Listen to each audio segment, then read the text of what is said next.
Nais ng Diyos na tayo'y lumago at mailagay sa mas mataas na kalagayan araw-araw. Nais ng Diyos na tayo'y mag-advance pataas ng pataas hanggang tayo'y maging complete kay Kristo. Ang sabi sa Filipos 2:12, lubusin ninyo ang gawain ng inyong sariling pagkaligtas ng may takot at panginginig. Habang tayo'y lumalakad at nakahawak, nakadepende kay Kristo, tayo ay safe.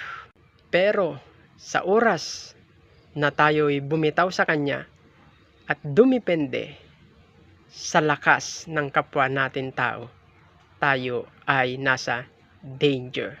Parang mga anak sa kanilang mga magulang, ganon din tayo sa Diyos. Kailangang nakadepende palagi tayo sa Kanya upang magkaroon tayo ng sure na kaligtasan.